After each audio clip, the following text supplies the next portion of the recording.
here to the ocean studio of the YAHOWAH blog. I'm your host, Craig Winn. In our previous three shows, we have engaged in an analysis of one of the great songs ever written. Its lyrics were composed by our Savior, a man very few people recognize in that role. He is also the Messiah and the Son of God, and to know his name is not Jesus, it's David. He was the king of Israel. He wrote these lyrics around 3,000 years ago, and he would endure what he is scribing about 1,000 years later, which is almost 2,000 years ago from our perspective now looking back on it. In the introduction to this psalm, Dowd spoke about what was beyond the eighth octave. And what he is ascribing is that the timeline that we know from God plays out over 7,000 years. There are 7 steps to Yahowah. Everything pertaining to Yahowah is a plan of 6 plus 1 equals 7. So the 6 Mikre of PesachMatsahBikuwrym, Shavua, Teruah, lead to Bikuwrym, to Sukkah. So we recognize that Dowd fulfilled Pesach, Matsah, and Bikuwrym, Passover, unleavened bread, and firstborn children in 33 CE in his second of 3 lives, and that we are approaching the fulfillment of Shavua and Teruah, which will make Dowd's return on Bikuwrym possible, and then Yahowah is restoring all of this earth to the conditions experienced during Eden for us to get our act together and demonstrate that we are worthy of being trusted off this planet. And that will occur in the 1,000 years beginning on Sukkah in year 6,000 Yah, which is the 7th of October, 2033. The 8th octave, which he is addressing through this Mizmowr, is made possible by what he did 2,000 years ago in year 4,000 Yah, when he fulfilled Pesach, Matzah, and Bikuwrym, because it enables us to capitalize on these things, and Pesach opened the doorway to life. When Dowd served as the Passover lamb, and on Matsah he removed our political and religious guilt so that we could be fully exposed in Yahowah's presence, be perceived as not guilty of these things. And on firstborn children, he paved the path for us to become the very children of the covenant. Those who are gleaned and harvested by God on Shavua and Teruah will go directly to this result. And then there will be a mortal remnant who survive the time of Israel's troubles, which begins on the Shavua of May 22nd, 2026, less than 6 months from now, and that will end in 2033 with Teruah in that year and the sacrifice of the Adamah Parah.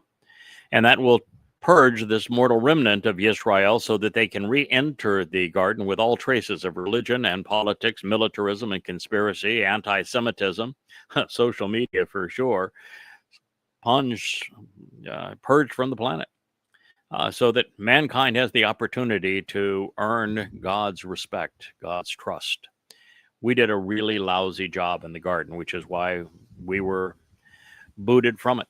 That is just the reality of this situation. And the reason that occurred is that Adam was conceived to engage with God, to act upon his instructions, to make a contribution, to make the garden and life and the relationship better. But he was a deadbeat. He didn't do anything. He didn't listen. He didn't respond. He didn't act. And he proved himself to be unreliable. And so God foreclosed on the garden experience and said, man's going to have 6,000 years to get our act together, to learn what it is that God is interested in seeing from us, to earn his trust so that he is comfortable allowing us to leave this planet, which is essentially Eden, protective enclosure that's conducive to life. And there will be many of us who pass muster, who show ourselves worthy, who are willing to engage, who are willing to listen, who are willing to respond, who are willing to learn, who want to be explorers, who are observant, and who prove ourselves trustworthy over time. And it is this opportunity that leads to the 8th octave, to us finally being released from this planet so that we can go explore the 2 trillion galaxies and hundreds of billions of stars in each of them, and enjoy a celebration of life in Yahweh's presence. This is what is being discussed. And then Dowd opened this by sharing with us that his will and Yahweh's will, Yahweh is God's one and only name. Dowd is the name of the king of Israel. It's not to David. That they were in lockstep, that they were in total agreement as to what should be done and how it should be done to resolve the problem of humanity and our propensity to be religious and political and militant, and therefore unreliable, undesirable even. And what Dowd said is that Yahweh wanted, and he concurred, that humanity be saved through him. You see, Dowd was the answer to all of Adam's failings. Dowd listened. He responded. He was exceedingly observant. He fell, and when he fell, he got back up, proving himself reliable and dependable. No one was a better collaborator than Dowd, doing the work that needed to be done. And so it is by mutual agreement that Dowd fulfilled Pesach, serving as the Passover lamb, his body fulfilling that ordeal in 33 CE, the exact day that he foretold it would occur when he spoke this prophecy as Gabriel to Daniel in 555 BCE, fulfilling it precisely when he had foretold in year 4000, 33 CE. And then he, on Matsah, the following day, his soul carried our guilt into Sheol, which is a black hole, referred to as hell, but there's no fires there. There's no tortures there. It's just a black hole where only time is infinite. It's a one-dimensional construct. And there he deposited our guilt, and the Ruach of Yahweh protected him in Sheol and released him to return to the Father on firstborn children, Bikuwrym. And he was the Bikuwrym of God. And so this is what he volunteered to achieve. It's all laid out throughout this Mizmowr. This Mizmowr, this psalm, is a declaration on that profound truth. It is the single greatest discovery pursuant to life and to God ever made. What I'm sharing with you should be front page of every newspaper. I'm assuming they still have those. Should be the lead story in the nightly news, assuming that people still watch the news.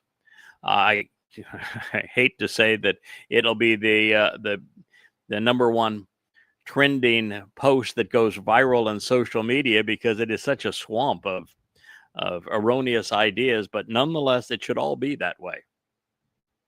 This is the greatest discovery in human history.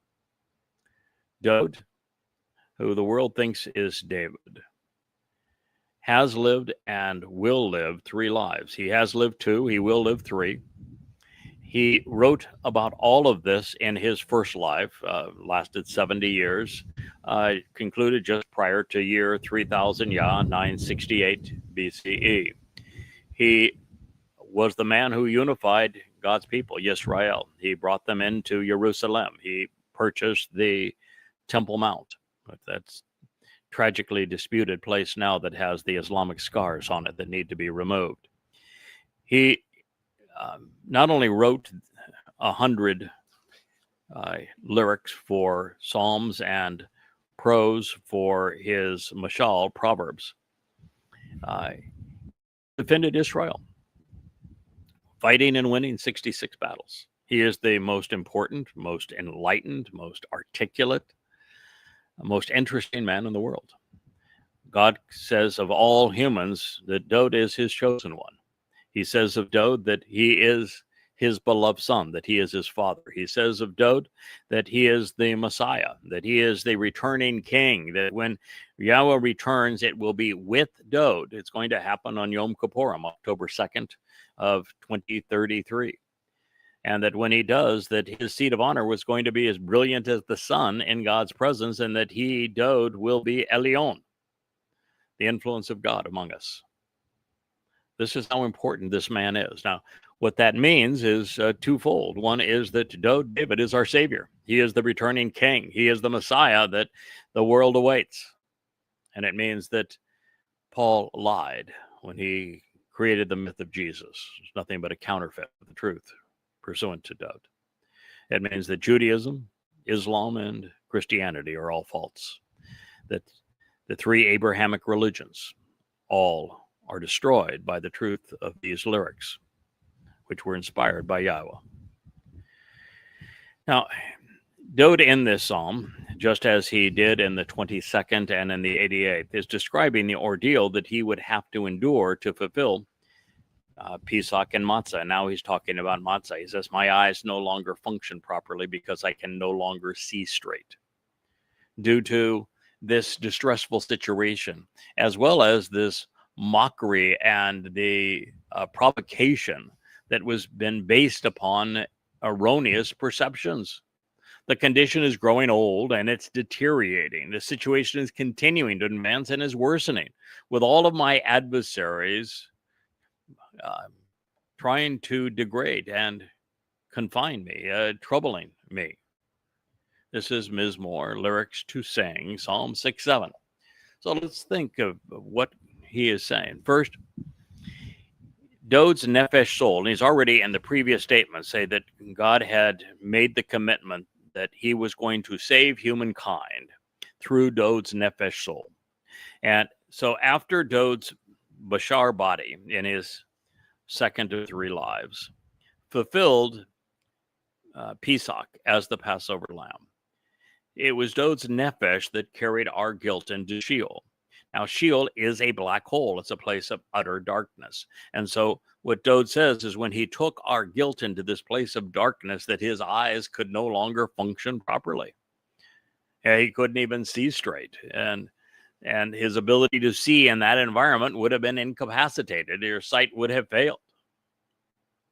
And he says that the great tragedy, though, is that it didn't end there. Even though his soul was released from Matsah within 24 hours of its entrance, which is a long time in a place like that. It could have seemed like an eternity because of the way that time slows. While it could have been a blink of an eye. You know, it's time is relative to the observer. And in the place of great energy and mass, like a black hole, it would slow appreciably. So due to this distressful situation, this mockery and provocation based upon erroneous perceptions, what he's talking about here is that the greatest crime ever committed by humanity is when Paul, who was trained as a rabbi, created the myth, this lie based upon identity theft of Jesus. Now, he didn't write about a Jesus or of a Christ. He wrote about an Iesu Christou. And there wasn't a Jesus until the 1629 third edition of the King Iam's Bible became the King James Bible. So 16 centuries thereafter, the first mention of a Jesus. But this Iesu Christou fellow was conceived by Paul, a failed rabbi, to capture what had actually happened under a fraud. You see, Dowd had been there in 33 CE. He was, in fact, crucified by the Romans. He wrote about that ordeal in the 22nd Mizmowr in first person. And he had predicted the exact time he was going to arrive, which was year 4000 Yah, 600 years in advance. That's the prophecy in Daniel 9. I've worked out the math for you, and I've done prior shows on it. And so there was a man who was the Messiah. In fact, Dowd is announced as the Messiah 3 times. Jesus never even mentioned. Dowd is the king of Israel, so the Romans would have had every reason to crucify him because you asked, are you king of Israel? Damn straight I am. This is my country. I founded it. This is my city. It's called the city of Dowd that you happen to be oppressing people in, and you're occupying now. And I'm going to assure you that Rome will be destroyed, and the church that evolves from Rome will also be destroyed. Yeah, it's my city. I am the Messiah. I am not only the king of Israel, I'm coming back as the king of this world. Yeah, they would have every reason to crucify him, and that's why he was there. His body was to be crucified, and then his soul was to take our guilt into Sheol. So these things happened, and a man who was literally called the Son of God. Dowd is acknowledged 3 times by Yahweh as the Son of God.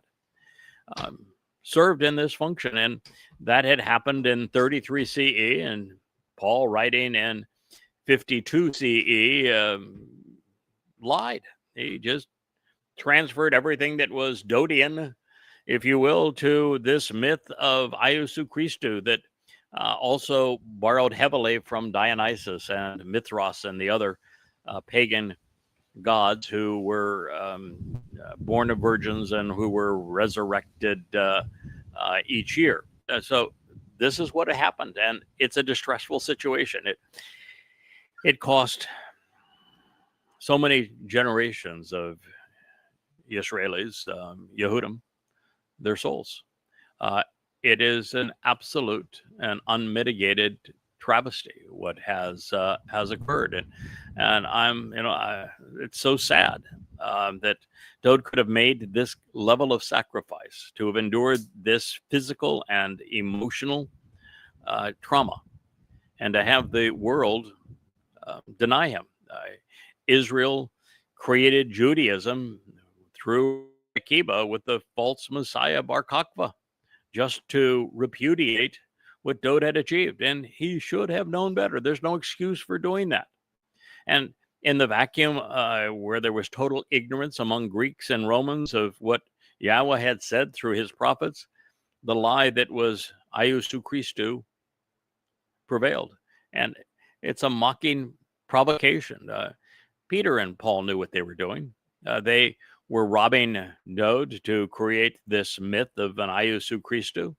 And it was all based on erroneous perceptions. It was annoying. It was saddening. That's what Dowd is speaking of here. The condition is growing old. It is, and it's deteriorating. The most popular religion in the history of the world is based upon a lie where Dowd's identity, his attributes, his accolades, his achievements were all robbed to create a false impression of a son of God and of a Messiah and king who was nothing but a myth, where the real one had done all of these things, had served as the Passover lamb so we might live, had taken our guilt into Sheol so we might enter God's company, had fulfilled firstborn children as God's firstborn son so that we might be part of his eternal family. All of these things he had done, and yet man had robbed him of them in Judaism, Christianity, and also Islam. And therefore, Dowd has many adversaries who try to confine and degrade him. And he speaks of Bakol Tasar. And Sha'ar is a variation of Shar, which is the word that is used throughout the prophets to speak of this time of Israel's troubles. We enter this time of Israel's troubles less than 6 months from now on Shavuot in 2026. That would be May 22nd. And it will last 7 years, continuing all the way to the fulfillment of Teruah in year 6000 Yah, which is 2033, the 23rd and 24th of September in that year. And so Dowd is lamenting how all of this has played out this way inexcusably, because he and the other prophets and Yahweh, even in the Torah, was explicit that Dowd would do these things. And he has done them. And yet the world ignores him. So while Dowd is unique and irreplaceable, our empathy for our king and resulting respect grows when we try to see these events from his perspective. His willingness to offer his soul as the means to fulfill Chag Matzah was indeed Gabor. It was heroic, because the physical and emotional anguish would have been horrific. You know, I'd say, well, why would he do that? God, why would he condemn his own son? God didn't condemn his own son. Dowd made this choice. So why would Dowd choose to do it? First of all, you got to get rid of the myth of it. God is not a man. Men cannot kill God. God dying has no value whatsoever and cannot happen. And the whole Christian dead God on a stick thing is just utterly perverse, and bodily resurrection is pagan and stupid, going the wrong direction. So throw all that away.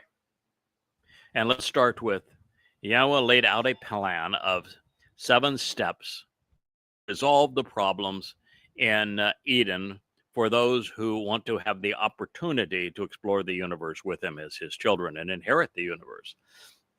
And this path begins with the spring mikre, which Dowd fulfilled, PesachMatsahBikuwrym. Pesach opens the door to a second life. That is its purpose. And Dowd opened that door during his second of 3 lives. Matzah removes our religious and political guilt so that we can be exposed in God's company and be comfortable in his company. Now, if you recall, in Eden, before they disregarded Yahweh's advice, Adam and Chawah wore nothing but a smile. It was only after they had disregarded God's instructions that they found the need to be covered. And you could also recall that Dowd, when he was responsible for moving the Ark of the Covenant into Jerusalem, and he had the help of Obed-Edom, who's the character that's returning, according to Yahshua and Yahweh, to save many during these last days, that Dowd put on the breastplate of the high priest, because Dowd's going to anoint the mercy seat of the Ark of the Covenant upon returning on Kippurim, consistent with the Torah's instructions. And he is leading us back into Eden, which is why, apart from the ephod, he was bare-ass naked as he was celebrating the return of the Ark of the Covenant into Jerusalem, because he knows he's leading us back into Eden, and he's comfortable being in God's presence, as we must all be. And this is what Pesach, Matzah, and Bikuwrym do for us, which Dowd fulfilled.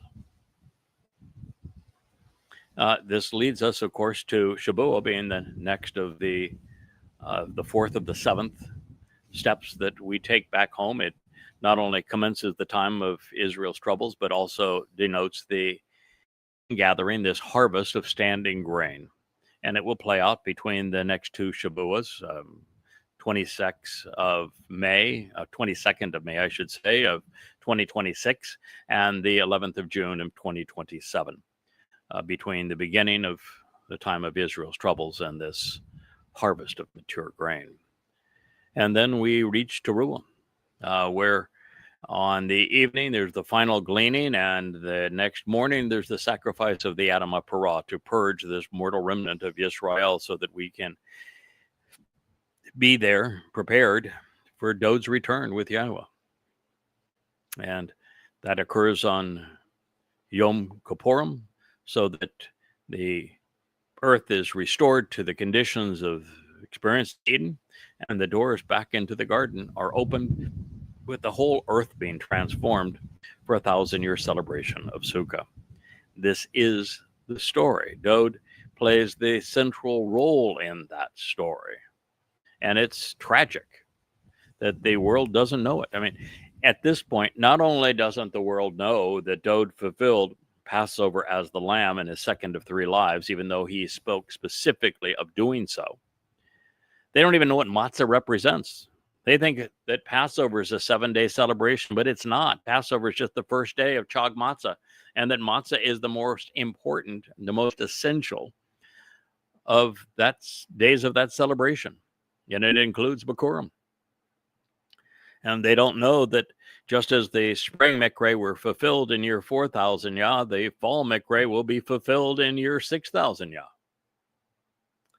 So in Dowd's case, there was something more debilitating than the anguish that he endured fulfilling Passover and unyeasted bread by having the Romans torture him, his body, and then having his soul carry our guilt into hell.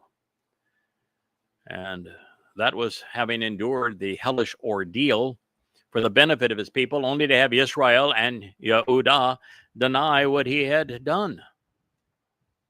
That is Dowd's issue here. He's mad as hell. He can't see straight. I agree with him.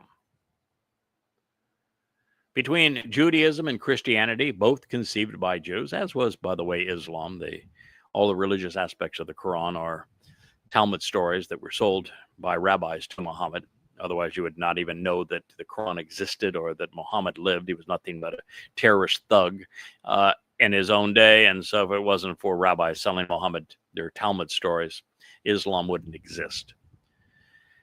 And they have collectively rendered erroneous everything that Dowd achieved. And it's grown really old. We have been conditioned to become especially alert every time Dowd's significance is being assailed, because it is quite simply he is the most important person in Yah's plans for his people, especially his children. The Sa'ar adversary has done a masterful job of Sha'ar diminishing his relevance, Sha'ar assailing his credibility, especially through Shaul, Paul, and Rabbi Akiba, the founder of Rabbinic Judaism. So with Dowd's Sha'ar significance constrained. By the way, you know what the operative term is in Mitzrayim? Shar. It is the plural of Shar. In fact, the beginning syllable is to ponder the implications of Shar, of these troubles, being many. This is what Mitzrayim, Egypt, actually means. And that's why we're being told that the last 7 years, which begins here on Shabuah, the 22nd of May of 2026, is a time of Shar, of troubles, of being constrained, of adversarial abuse of God's people. And so the significance of the greater luminary, which is who Dowd is, of the Tree of Lives, it's also who Dowd is, of the ultimate Yahud, the man whose city, Jerusalem, is actually named after himself. It is the city of Dowd, who on Moriah, a place he not only had his home, but he acquired for Yahweh's home. And Zion speaks of the signs that he and his father posted along the way. He is the central figure even of the Torah, as Moshe in the 18th chapter speaks of him. And he is the enabler, according to Yahweh in the 89th Mizmowr, of the Bereth covenant. And yet, the beloved son, the main branch, the Shemach, the anointed Mashiach, the chosen Ra'ah shepherd, the very El Lamb of God, and Yisrael's king, Melech, who more than anyone else is responsible for Israel's redemption and reconciliation, is now calling his people home, recognizing that there isn't one in a million of them that realize what he has achieved and how the path that he paved with Yahweh is the only way back home. In fact, his people misconstrue his name. They claim that they have a Megan, a star of David. Don't even know Dowd's name. And they're too dumb to know that Dowd didn't have a star. That star of David is the star of Bar Kokhba, who is the star. It is totally pagan. It is irresponsible, because under that star that Israel was tormented as Jews were herded into the Holocaust. Never should be a symbol of Israel or of, I don't care what they choose for Judaism. It's demonic anyway. But Jews, Israel, I don't know. I don't know Dowd's name. They don't know that he's the Son of God. They don't know he's the Savior. They don't know that he is returning King. They don't know that he is the returning Messiah. They don't know any of this stuff. They don't even know Yahweh's name. So there's a lot to accomplish between now and the time that our voice grows dim. So in addition to overall hostility towards Dowd and a fixation on discrediting him through religion, there is this mantra that is devoted to mischaracterizing the very Torah from which Dowd's walked out of its pages. Now, also interesting in this regard, pertaining to Sar and Sarar, we are once again confronted with the realization that Dowd's adversaries will be responsible for Yisrael's troubles, and thus be indistinguishable from Yahweh's enemies. And that would be every Christian, every Muslim, every one of the Haredi, the Orthodox Jews. It's a terrible time that awaits Israel, and all brought on by their own poor choices. The nation is going to be besieged as well as the people, and that is largely because Jews are Jews and not Yehudim. Yom Sarah, known as the time of Yaakov's troubles, is based upon Sa'ar, and as far as I can tell, the only time is good to, the only period when it's good to have enemies is when our foes are adversarial to God and his people, and then we need to expose and condemn them, excoriate them. It's a badge of honor right now to expose and condemn Christianity, Judaism, Islam, and Marxism, all enemies of God's people. So Dowd, like his heavenly father, had no use or interest in anyone who was opposed to Yahweh. And he, like God, was and remains committed to ridding our planet of their stench. This, of course, would be all of the religious. There isn't the mention of Yahweh's name in the Christian New Testament, in the Talmud, in the Zohar, or in the Quran. They do not speak for God. So in this light, it is one of the few places where it all matters exactly how we render these words and how we come to understand who is working on behalf of God and who is opposed to them. So Dowd says, get away from me, all of you who carry out that which is corrupt and deceitful, because Yahweh has heard the voice sounding my lament and the expressions of my consternation. You know, it's called the Sermon on the Mount. It was actually a speech that was delivered by Dowd as the Messiah prior to fulfilling PesachMatsahBikuwrym.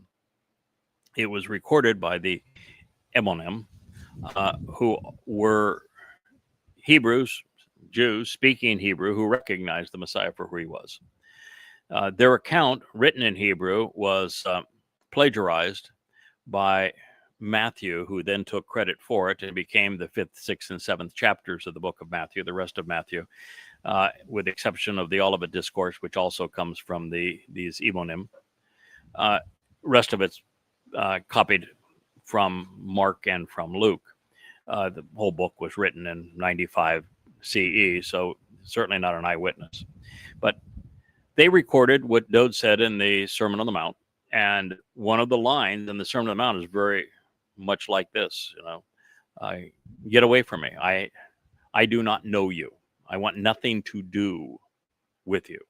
You know, as the Sermon on the Mount is so destructive to Christianity, which is, I'm just flabbergasted that not only did the person writing under the pen name of Matthew include it in his so-called gospel, but that Eusebius, when he was amalgamizing the text, didn't cut it out, because it and the Olivet Discourse both destroy the religion of Christianity. And so here we have that same line, get away from me. Whether by compulsion or choice, leave me alone, go away, because you have rejected and forsaken what Dowd represents, and he will be taken away and abolished, removed from his presence. Call imperative, literally and on an ongoing basis. All of you, not some of you, all of you. That which is corrupt and deceitful, religious, ewon, injurious, dishonest, fraudulent, idolatrous, harmful, misleading, malignant, has heard the voice sounding my lament and the expressions of my consternation. Yeah, Dowd's pissed. The Messiah hates the majority of his people and all who are religious. All of those who have deceitfully plastered over what he achieved, hiding the truth, burying it. That's what Peter and Paul said. Dowd's buried. He's not in heaven. So we're free to steal everything that pertains to him and give it to our myth of Jesus. It's corrupt. It's deceitful. It's dishonest. It's fraudulent. Christianity is a fraud. It is a crime. Everything Dowd did, everything he achieved by fulfilling Pesach, Matsah, and Bikuwrym, so we might live, so we might be perceived as not guilty in God's presence, so that we might be enriched and empowered as his children. The fact that he is returning as the king of earth and then the universe, that he is the Son of God, that he is the Messiah, that he is the chosen one, that he is our Savior. All of that was stolen by Peter and Paul. All of it. It's dishonest, it's fraudulent. And Yahowah's heard it. Yahowah's even more upset than Dowd is. God hates the religious. Let that sink in. God damn religion. They did this to him, to his son. And it wasn't until Yahowah found a goy who would listen to him, who would act based upon his words, whom he could infuse with the seven spirits of Yahowah, who would invest, well, already now 24 years going where his words lead, that he heard Yahowah's voice screaming out through the prophets on how disgusted he is that everything he achieved through his beloved son has been negated, covered over, smeared with lies, the crime ever committed. And finally, right now, in your hearing, this crime has been solved. And you now know the greatest discovery ever made. There was no Jesus. There is no Allah. Muhammad was not a prophet. The New Testament did not come from God. The Torah, prophets, and Psalms tell one story. Yahowah is God. Dowd is his beloved son. The 7 Moed Mikre were and will be fulfilled on the proper days, in the proper time, with Dowd, David, the Messiah and Son of God, our returning king, fulfilling the first 3 in year 4000 Yah, and returning on Bikuwrym, the 6th of the 7, in year 6000 Yah 2033. That's the truth. And just as it says in the first chapter of Genesis, the opening book of the Torah, Dowd, as the greater luminary, is finally having the truth about him reflected by the lesser luminary, so that they now serve as signs of the Moedim, of these restoring witnesses to the eternal testimony. Pesach, Matsah, Bikuwrym, Shabuah, Teruah, Bikuwrym, and Sukkah. And indeed, as we turn the page into the second chapter of Genesis, Bereshit, the second book of the Torah, we find that their branches are intertwined. Dowd is the tree of lives. And his lesser luminary, his herald, the one whose voice, whose call is now sounding this alarm, who is presenting this news to you, is the tree of knowledge. This is where we are. Psalm 6:8. Dowd wants to rid himself and the world of those who are misleading and who are religious. which would be every Christian, every religious Jew, every Muslim, every Hindu, every Marxist too. That's the religion of man. He is not interested in saving them. This is the great misnomer of religions that, if you convert to Islam, your soul will somehow, I guess not in Islam, it's not your soul, it's your body that will be transported to a garden where there is all sorts of decadent behavior. And if you don't capitulate to Allah and surrender to Allah and follow Muhammad's putrid example of being a terrorist, mass murderer, pedophile, rapist, and thief, that you're tortured forever in hell. No. Or this myth of Christianity that if you believe, but Paul's gospel, that somehow you're going to be escorted to heaven. And if you don't, you're going to be burned in hell. No. Or that God wants to save all the little children. No. No. God wants to save everybody. He wouldn't have tossed our sorry souls out of Eden, would he? If he wanted to save everybody, the story wouldn't have played out the way it did. He would simply say, there's no purpose to the human experience. I don't care what you believe. I don't care what you say. I don't care what you call me. I don't care about anything. We'll just go and we'll negate this entire experience and everybody's saved. God, then heaven would be like the hell we've experienced on earth, wouldn't it? See, God's not an extrovert. He is not trying to save everybody. All he wants is a few good men and women. Some people he can trust, some people who are willing to listen to him, who are able to respond appropriately to what he has to say, none of which happened in Eden. Someone who is willing to engage and work with him, as was Dowd, who's reliable, who isn't perfect, but when they make mistakes, they get back up. So this is the truth.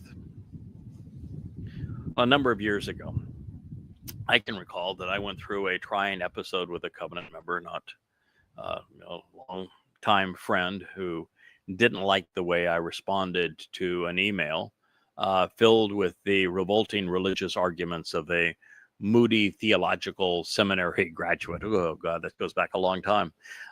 I took Dowd's approach, which was to expose and condemn the religious diatribe. Well, my friend not only condemned me for doing so, he advocated accommodation and acceptance, drawing the Christian into fellowship rather than push him away. Dowd would push him away. I pushed him away. I'm not trying to save you. I'm trying to tell you the truth. You can either reject the lie of religion and embrace the truth of the relationship, or go away. I'm not here to bring all little children unto God. No. In fact, I would most like to have most of you go away. Those who are wearing their black suits and jumping like monkeys in the ultra-Orthodox forms of Judaism, I never want to see again. You're too stupid. You're not redeemable. And the same thing would be true with any overt Christian or overt Muslim. Words and reason are never going to resonate with you. Just go away. You've either been poisoned beyond hope, or you're one of those that's dishing out the poison. God's not here to save the religious. He's here to save you from religion, not with religion. And so you're going to have to do as the covenant requires. Walk away from religion and politics before any of this is even going to resonate with you. And then if it does, then now is your opportunity to listen. God has a plan that will bring you unto him. If you like what he's offering, which, by the way, isn't bonbons on fluffy clouds while everybody lounges around and sings hymns, that's not what God is looking for. He made it really clear in Eden. He's looking for people who want to engage and make a contribution, who will listen, who will respond. And when difficulty arises, they know how to get up if they stumble. That's what God is looking for. If that's you, then inquire within. Go to YadaYah.com. There's 35 books there. They're all offered free. Read your way to the truth. Since Yahweh has affirmed that Dowd is right and clearly inspired these lyrics, The correct approach to the theological postulates and fraudulent religious rhetoric is to respond the same way that Dowd did. We're to follow his example. We are not born into a spirit of compromise, but instead of contrast. If we are not distinctly different, and if we do not show it, we're not covenant. Stated another way, no one has ever come to know God by advocating or accommodating religious positions. Until a person starts questioning their religion, Yahweh and his testimony remain outside of their grasp. God's word is squandered on those who argue on behalf of the counterfeits, like Christianity, Judaism, and Islam. Therefore, when somebody says or writes something to us which we know to be inconsistent with Yahweh's testimony, our initial responsibility is to refute the fraudulent claims. Then, when corrected, if the individual acknowledges that they were wrong and if they are receptive to the truth, then we can share the Torah and its Berith covenant with them. We can speak to them of Dowd and of Yahowah. Now, addressing the wrong approach, you will find obey written after listen and hear among the definitions of Shema in many lexicons, even though there is no support for that connotation, not linguistically, not etymologically. And yet, this is one of the many statements in which the very notion of rendering Shema as obey is absurd, since Dowd is speaking to God. The religious want their constituents to obey them, which they achieve by misrepresenting God's instructions as commands and then misrepresenting his vocabulary such that listen is convoluted into obeying. But how many times can we point this out before people start to realize that, to believe the religious rhetoric, you're like the rabbis in the black suits banging their heads against the stone wall. Dowd had enough. And who's to blame him? Now, since Annie, modifies Baki, consternation, not the cold voice, it is quite possible and perhaps likely that the voice is that of the king's herald, and I think it is true. He would vocalize the Zeroah's, the sacrificial lamb's lament at this time when the injurious delusions are so pervasive and debilitating. Now, turning to the next statement. Dowd realized that when we ask God to do what he wants done, we can be assured that he will do as we requested. So while tefillah does not mean prayer, if you want your petitions to God answered, well, follow Dowd's example. And as you do so, please note how often he refers to Yahweh by name. In this one statement, there are two more references to Yahweh's name than you will find in both Talmuds, the New Testament, and Quran combined. Yahweh has listened to Shema, this favor for me, this consideration for me. Yahweh has received, grasped hold of, and accepts my thoughtful request to intervene, my desire to provide intercession. It's from Palah mediation regarding intervening and providing a means to avoid judgment. And it's based upon thoughtful consideration and a diligent assessment leading to a responsible reaction. Mizmowr, lyrics to sing, Psalm 6:9. And so here we are. Once again, we find evidence that Dowd went to Yahweh with this request. And he did so for a myriad of reasons. He wanted to redeem himself and save his people by fulfilling Pesach and Matsah. His motivations were pure. His argument was sound. And so, considering the cost and benefits, Yahweh agreed with his son. He not received his request to intervene. He accepted it, quickly grasping the implications. Now, I want you to know that recognizing that Dowd had foretold that he would endure crucifixion, fulfilling Pesach, and that his soul would enter Sheol on Matsah to fulfill it, and then enjoy the result, Bikuwrym, and the 22nd and 89th Mizmowr. And to see through the first 35 Mizmowr psalms, Dowd consistently expressing the fact that he had decided and that Yahweh agreed that he would save God's people, that they would produce salvation by collaboration. It is one thing to recognize that that's true, to recognize that Dowd therefore fulfilled PesachMatsahBikuwrym in his second of 3 lives. It is another thing entirely to come to understand how it came to be. How did Dowd discern that this was the right thing for him to do? Why then did he, so first, how did he discern that he should do this?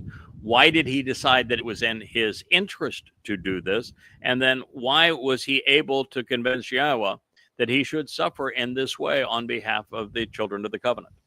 And until you can answer those questions and then review the entire prophetic framework in its entirety to recognize that it consistently explains this, you're not in a position to go forward with this great discovery of Dowd serving as our Savior.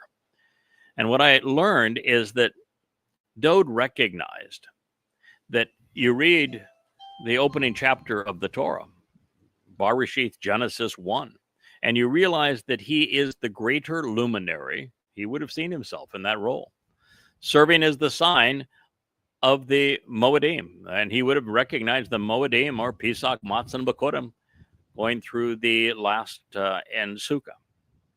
So he would have seen himself in that role. I'm convinced he probably also would have seen himself as the Tree of Lives in the second chapter of Genesis. He most certainly would have seen himself as Eldad when Moshe failed with the children of Israel, when they got to be too much for him. He would have seen himself as Eldad, as Yahweh's beloved. After all, his name was Dowd, and Dowd means God's beloved. He would have known that he was that prophet. He would have seen himself in Devarim 18, which is that magnificent ode to the future arrival of Dowd and all that would be accomplished with him. And he most certainly would have seen himself in the story of Abraham and Yishak climbing Mount Moriah, when the discussion focuses on a father and son. And when Yahweh says, I will provide the lamb, after a discussion on don't take the life of your son, your only son whom you love, he would have immediately seen himself as Dowd, because his name means beloved, and Yahweh had 3 times already said, he is my son, I am his father. And with the episode that transpired in 2 Samuel 6 and 7, where Yahweh speaks of bringing Dowd back in this magnificent way and reinforces that Dowd is, in fact, Yahweh's beloved son, that he would have recognized that this is his role. He would have seen himself in this role. And then realizing how impossible it had been for him to lead Israel. In fact, his own son led a coup against him. His wife besmirched his reputation, denied all the things that were pertinent about him.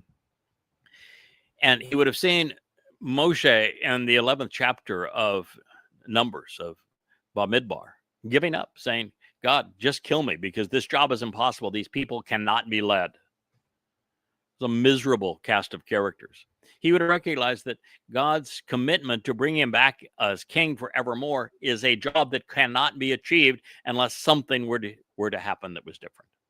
And so Dowd realized, well, it's my role to fulfill PesachMatsahBikuwrym. And if I do, every single one who will live forever with Yahweh, whom I will be king over will be there because I made this sacrifice.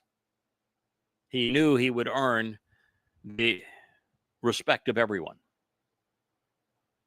And so it was 2 days of suffering for an eternity of respect. It was the right call.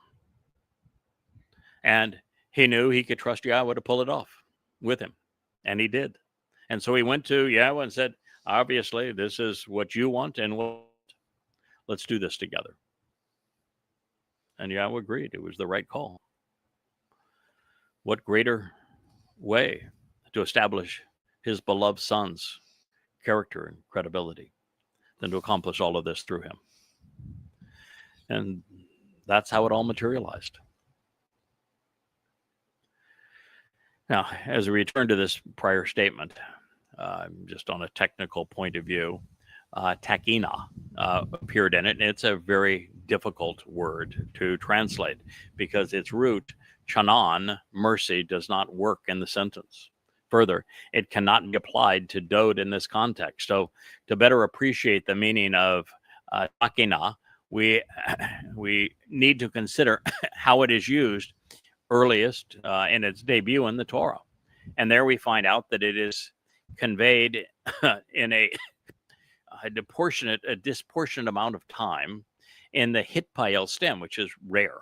That's where the speaker is acting on his own initiative, not being influenced by anyone else. And in these cases, takana is an earnest plea by someone beseeching another for favor without any outside influence. It's not providing a favor, but instead requesting one, which is why I defined it as such in my translation of Mizmowr 6:9. So Dowd was requesting a chanan, a favor. In fact, two of them. One is he wanted the popular deceptions and religious delusions swirling around him silenced so that his people could capitalize on his sacrifice. In addition, he wanted Yahowah to approve his request, which was the most wonderful and terrifying decision ever made. He wanted the opportunity to serve as the Pesach. It's quite a request, isn't it? And yet, there is still another challenge in that sentence, and this one is overcoming a long history of religious corruption. In English Bibles, they render talifa as prayer, even though there is no basis for that connotation in the etymology of the word. It is either from pala or from pale, and it means to think and consider when, and then to judge. So to exercise good judgment. Which is to mediate then and request intervention. It speaks of what Dowd wanted to achieve for his people. And the best way to do it was to fulfill Chag Matsah.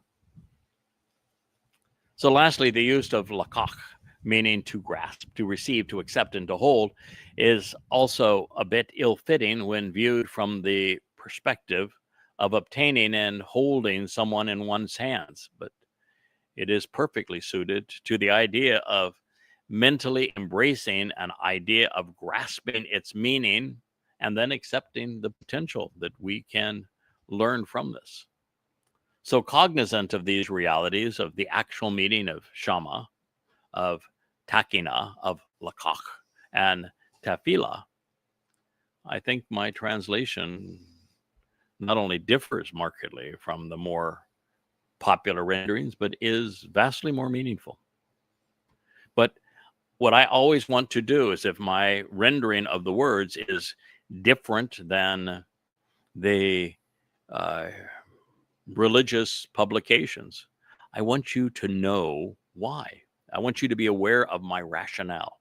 And I want you to be able to do these same word studies, to look at those 4 words and examine them as I have shared their etymological roots and first use meanings throughout the Torah, and examine them as I did. Go through the process. Validate them. Or if you want to oppose them, that's fine too. but at least be informed, be reasonable, be rational. Approach this logically, systematically, and then be aware of the importance of laying everything upright so that everybody knows precisely the reasons that you have come to these conclusions, which is the unique aspect of my translations and also of my analysis on behalf of them. So here we find that the prime purveyor of forgiveness isn't usually, well, in this case, is in a usually unforgiving mood. So we should therefore view Dowd's sacrifice as a divisive thing. It separates those for whom it was intended from those who would deny what he has accomplished, like the religious. Said another way, while Dowd perfected the children of the covenant by taking our collective guilt into Sheol and depositing it there, never to be seen again, he also earned the right to determine Sheol's future inmates. And as it would transpire, he is eager to humiliate those who disparaged his name, who dishonored his titles, who disdained and besmirched his accolades, who completely negated the value of his sacrifice for billions of people. And so this will be our last statement of this Mizmowr for today's program. We'll return to it as we open our program hopefully tomorrow, weather permitting. You can see it's a little breezy here with the trade winds in the U.S. Virgin Islands. It reads, "All my enemies with animosity and rancor will be ashamed, and they will be humiliated as a result of their own choices. They will have chosen their fate, which will be terrifying and agonizing beyond comprehension, receiving that which they have chosen to perpetrate. So once again, as a result of their own choices and having turned away, they will be held accountable for their shameful ambitions in an instant and continually thereafter." Mizmowr lyrics to sing Psalm 610. You need to know that this is for keeps. You can choose to be religious or in the relationship, or not at all. If you're beguiled by religion, if you choose just to opt out for all of this, no hard feelings, your life ends like most do, and there is no reward, no punishment for you. Your soul simply ceases to exist. Fair. However, if you are demonstrating animosity and rancor towards Dowd by perpetrating identity theft through Christianity, Judaism, or Islam, that's a different story. And so for those, they're going to be ashamed. They will be humiliated because they've made this choice. The difference between omission and commission. Omission, you've been misled. So sorry for you. Commission, you are doing the misleading. You're one of those people now in social media that is a keyboard evangelist promoting the stupidity of your religion that is based on the crime of identity theft. And Dowd says they chose their fate. And their fate of the promoters of religion, of anti-Semitism, of anything that is opposed to what Dowd has achieved. They chose their fate. It's going to be terrifying. It's going to be agonizing. It's going to be worse than you can comprehend, to be incarcerated forever in a black hole. Because this is what they've chosen to perpetrate. We know that it is their choice because the Niphal stem tells us that they carried this out and then brought the consequence upon themselves. The imperfect conjugation says that it will be enduring. And the juice of mood says that they chose it. Third person expression of volition. So once again, as a result of their own choices and having turned away, they will be held accountable for their shameful ambitions. Shub Bosh. You need to understand that we make our choices and we're going to be held accountable. If God didn't hold the religious, the anti-Semitic, the conspiratorial, and the overtly political, the militant accountable for all of the harm they have inflicted, then he wouldn't be fair. And I can assure you he's going to. All of those people who have damaged Dowd's reputation through religion, who have denied what he achieved through Christianity, Judaism, and Islam, and who have tormented God's people through Marxism, communism, and conspiracy, you're going to be held accountable. Your behavior was shameful. And this moment is going to occur in an instant, and then it will endure forevermore. We're working towards that instant now. And that instant is on Teruah. Right after the Teruah harvest, at the dawn of Teruah, right around 6 o'clock p.m. as the sun sets in Jerusalem, the 23rd of September, 2033. Many things are going to happen. And one of those is that everyone who has been opposed to Dowd, to Yisrael, to Yehudim, to Yahowah, to the Torah, to Jerusalem, God's people, to be particularly these plundering Muslims and Marxists, they're going to be exterminated. It'll happen in an instant. And everything that they have brought to bear against Israel and all of the religious edifices will all be incinerated in an instant. And then they will be held accountable. And the accountability will be forevermore. You have been forewarned. Mizmowr lyrics to sing. All of this I'm sharing from the 6th Psalm. I thank you for listening. We'll resume in this place in our next program.